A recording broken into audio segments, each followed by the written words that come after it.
Assalamualaikum warahmatullahi wabarakatuh.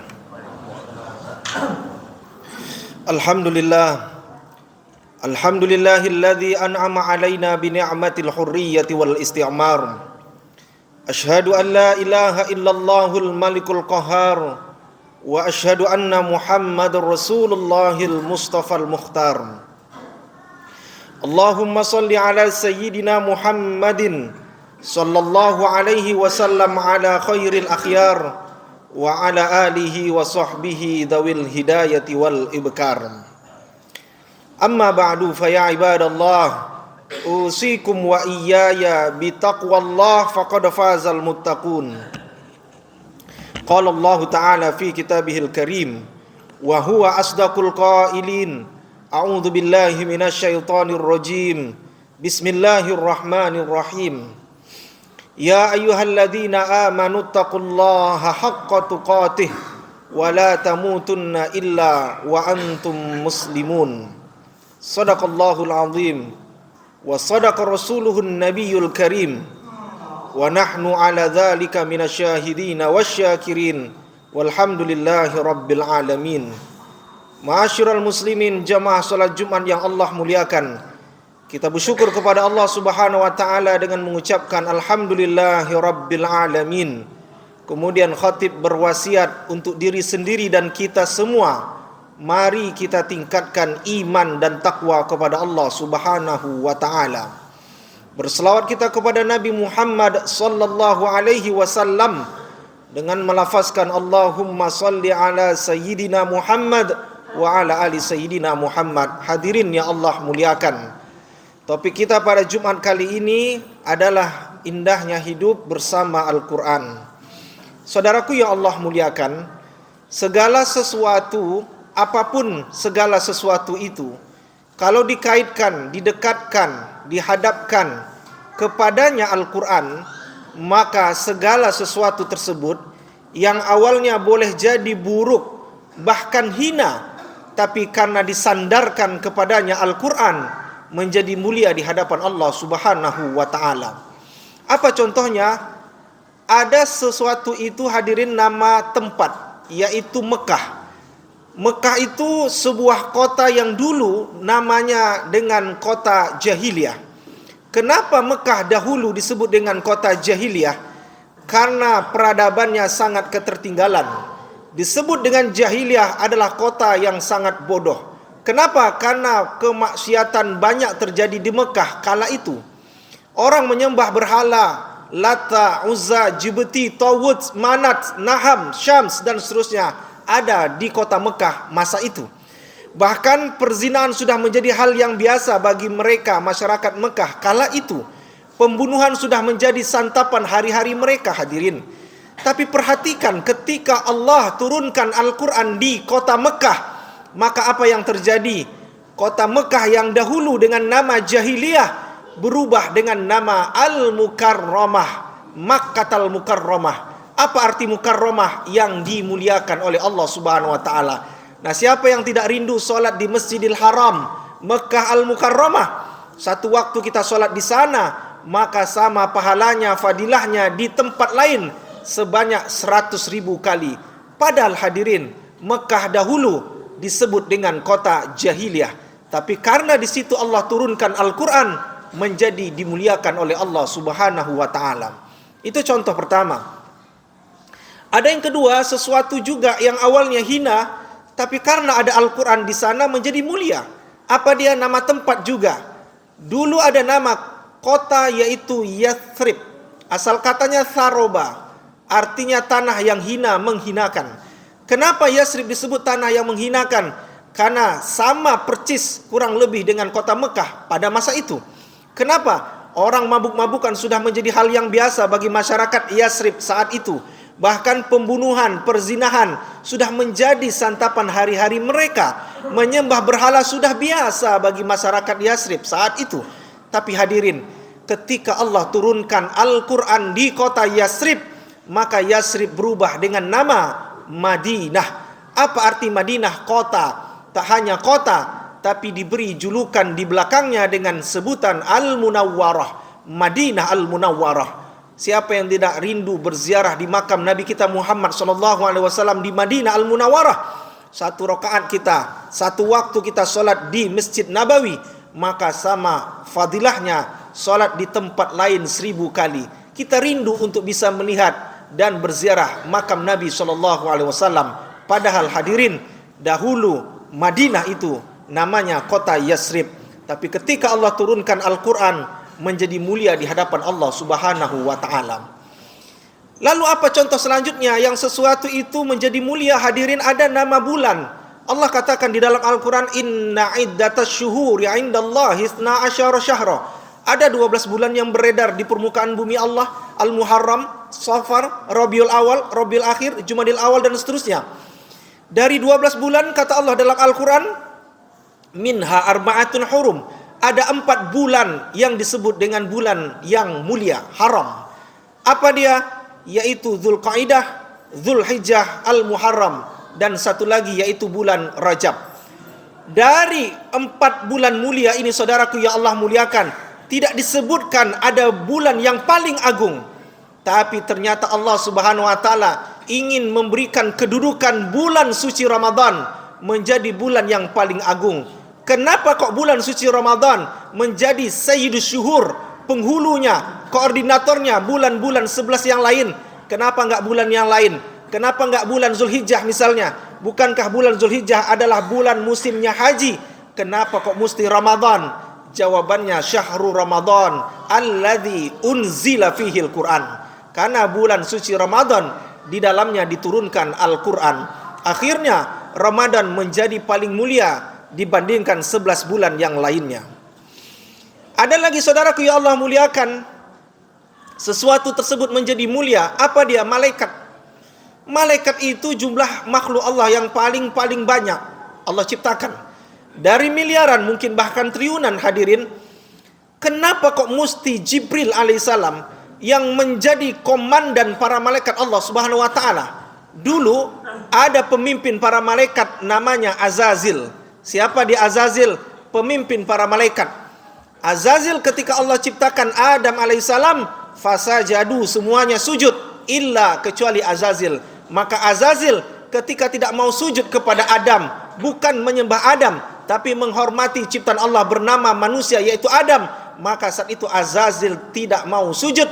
Maka Azazil dijatuhkan statusnya menjadi pemimpin para malaikat. Dia berubah dengan nama Iblis. Maka estafet pemimpin para malaikat diberikan mandat kepada Jibril alaihissalam. Kenapa kok Jibril? Karena jawabannya Jibril yang membawa wahyu Al-Quran. Akhirnya Jibril menjadi mulia dibandingkan para malaikat Allah Subhanahu wa ta'ala yang jumlahnya ramai tersebut. Ada lagi contoh selanjutnya hadirin yang di dalamnya mulia karena Al-Quran, yaitu Nabi. Nabi itu jumlahnya 124.000 nabi. Dari 124.000 nabi yang menjadi rasul jumlahnya 313. Dari 313 yang wajib kita imani jumlahnya hanya 25 nabi dan rasul.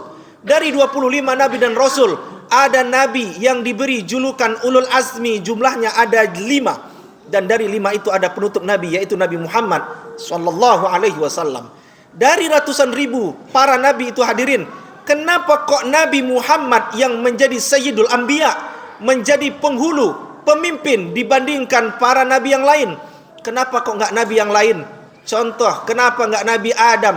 Bukankah Nabi Adam nabi senior, nabi yang pertama Allah ciptakan? Kenapa bukan dia saja pemimpin para nabi? Kenapa kok mesti Nabi Muhammad? Salah satunya nabi menjadi pemimpin para nabi karena beliau yang menerima wahyu Al-Quran. Akhirnya Nabi SAW mulia dibandingkan para nabi, bahkan para makhluk Allah Subhanahu wa ta'ala lainnya. Begitu juga saudaraku yang Allah muliakan, ketika ada seseorang memegang mushaf atau Al-Quran yang kita kenal, lalu di sebelah kanan Al-Quran, di sebelah kiri sampul yang terbuat dari kulit sapi. Maka ketika Al-Quran tersebut dimasukkan dalam sampul yang terbuat dalam kulit sapi tersebut, maka kulit sapi tersebut menjadi mulia, bahkan dicium orang, padahal itu bersumber dari kulit sapi. Berbeda halnya kulit sapi tersebut ketika tidak disandarkan, tidak didekatkan kepadanya Al-Quran, dibuatlah semacam beduk, maka kulit sapi tersebut dipukul oleh orang. Tapi kulit sapi ketika disandarkan kepadanya Al-Quran, dia tidak dipukul, tapi dicium oleh orang-orang beriman. Maka saudaraku ya Allah muliakan, apa hikmah kesimpulan yang khatib ingin sampaikan? Jangan sekali-kali kita tinggalkan Al-Quran dalam kehidupan sehari-hari kita. Banyak contoh orang yang dalam hatinya terpatri Al-Quran mulia di hadapan Allah Subhanahu wa Ta'ala dengan ikhlas tentunya. Siapa dia? Ada ulama hadirin dahulu di tanah Sumatera Barat bernama Syekh Ahmad Khatib Al-Minangkabawi, seorang ulama dari tanah Sumatera Barat. Beliau suatu ketika pergi naik haji bersama ayahnya. Selesai ibadah haji, ayahnya pulang di tanah Sumatera Barat. Lalu apa yang terjadi? Syekh Ahmad ini dia tidak pulang, ulet dia, belajar dia bersama a'lamul makkiyin, bersama ulama-ulama Mekah kala itu, dan tentunya dia hafal Al-Quran. Apa yang terjadi saudaraku ya Allah muliakan? Karena kegigihannya dan hafal dia Al-Quran, Syekh Ahmad Khatib Al-Minangkabawi di Masjidil Haram diangkat menjadi imam plus khatib di Masjidil Haram Mekah Al-Mukarramah. Tidak sembarang orang hadirin bisa menjadi imam dan juga khatib di tanah suci, tapi ada orang Indonesia yang pernah menjadi imam sekaligus khatib di Masjidil Haram Mekah Al-Mukarramah pada masa itu. Kenapa beliau dihormati dan dimuliakan? Salah satunya hafal Al-Quran, dan di dalam artinya, dalam hidupnya ada Al-Quran.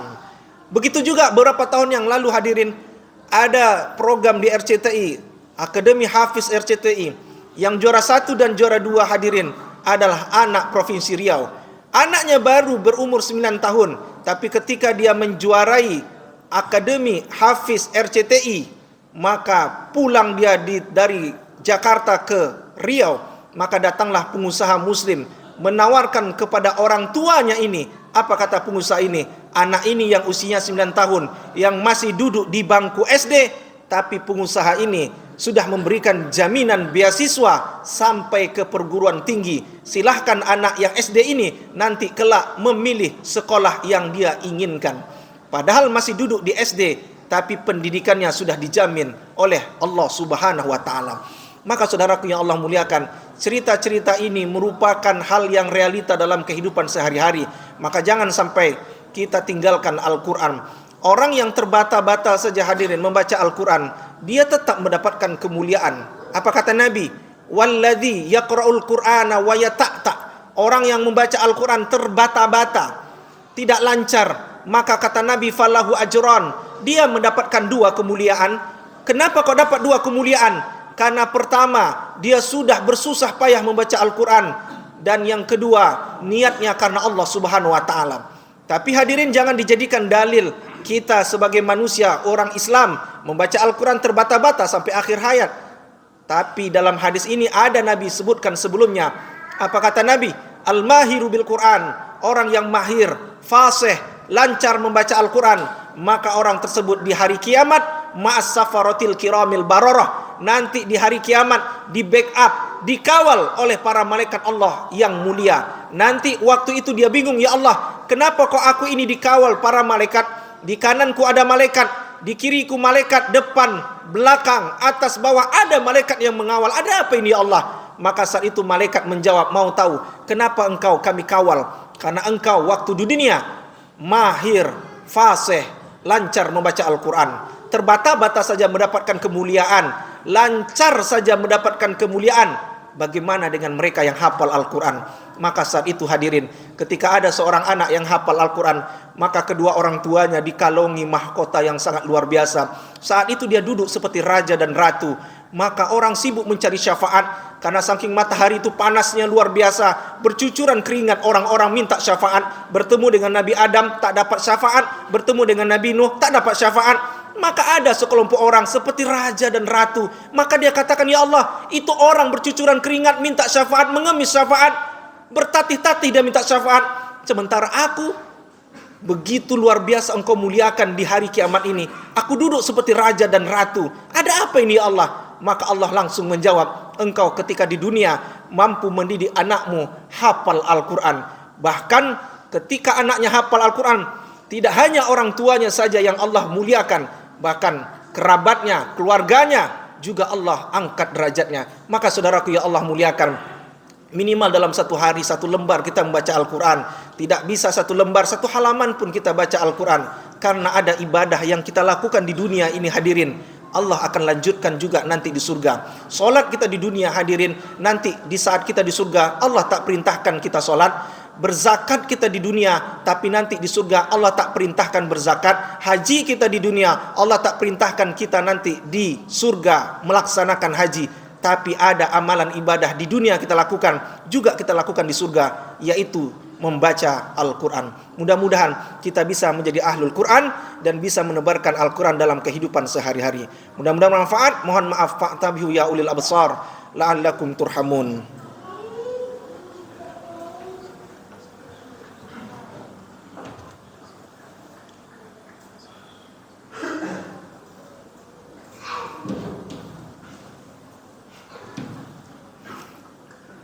Alhamdulillah.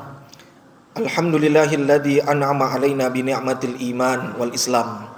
Asyhadu an la ilaha illallahul malikul alam wa asyhadu anna Muhammadar Rasulullah sadatul kiram. Allahumma shalli ala sayyidina Muhammad wa ala ali sayyidina Muhammad fa ya ibadallah ittaqullaha haqqa tuqatih wa la tamutunna illa wa antum muslimun. Allahumma shalli ala Muhammad wa ala ali Muhammad kama shallaita ala Ibrahim wa ala ali Ibrahim wa barik ala Muhammad wa ala ali Muhammad kama barakta ala Ibrahim wa ala ali Ibrahim fil alamin innaka Hamidum Majid. Allahumma fir lil muslimina wal muslimat wal mu'minina wal mu'minat al ahya'i minhum wal amwat bi rahmatika ya arhamar rahimin. Allahumma ja'al jam'ana hadza jam'an marhuma wa tafarruquna min ba'dihi tafarruqan ma'suma. Allahumma ansurna ikhwanina wal mujahidina wal mustad'ifina fi biladi Palestin ya Allah wa fi biladi Gaza war Rafa ya arhamar rahimin. Rabbana atina fid dunya hasanah wa fil akhirati hasanah wa qina adzaban nar wa qina adzabal kubur wa qina adzabi yaumil mahsyar. Ibadallah, innallaha ya'murukum bil adli wal ihsan wa ita'i dzil qurba wa yanha 'anil fahsya'i wal munkar wal baghi ya'izukum la'allakum tadhakkarun wa la dzikrullahi akbar. Aqimus shalah.